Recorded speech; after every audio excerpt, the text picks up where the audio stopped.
Okay, so Expendables 4.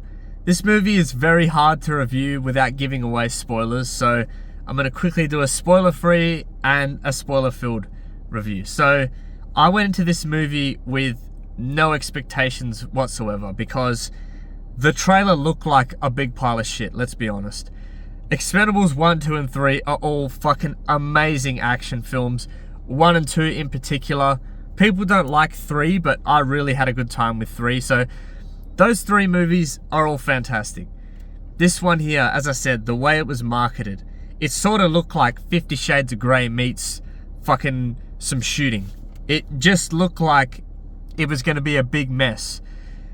It was a little bit of a mess, but it was an enjoyable mess. I actually had a decent time with this film. So they do things in here with certain characters that I really did not expect and that angered me at the start, but then sort of made me happy at the end. So they do something to a particular character about 10 minutes in, and all I'll say is I was about ready to leave. I was actually gonna fucking walk out of the theater.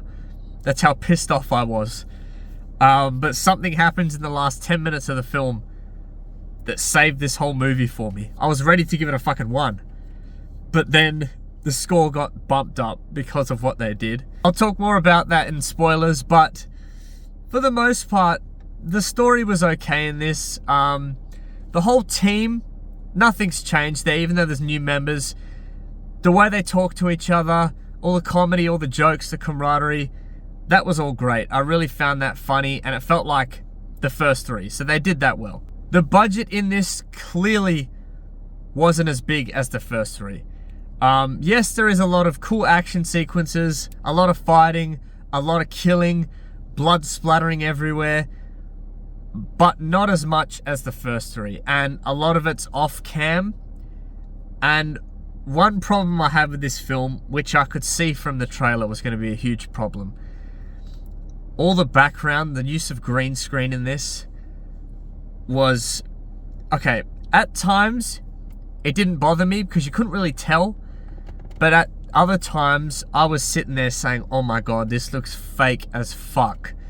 Like there's a shot in the trailer with 50 Cent and he's on a turret. That same shot is in the film and the background just looks bad. Every time they're in an aircraft, they're on a boat, the background, the CGI, the green screen, it was just fucking terrible at times. But in terms of the actual action, it's a lot of fun. There's like a scene with motorbikes on a ship at the end of the film, and that was fucking epic. So all of that, nothing really changed. I feel like they've brought certain characters in here for obvious reasons. Now you can call me a misogynist all you want, but it's literally in the trailer. That's how they market it. They market it so you can go see Megan Fox. Again, that really confused me because we just want to see the Expendables just fuck up shit. So that was a bit weird. The actual main villain in the film, if you've watched these films enough, you can see it coming from a mile away. Like when the big reveal happens, I was like, oh yeah, obviously. But as I said, I actually had a decent time with this film.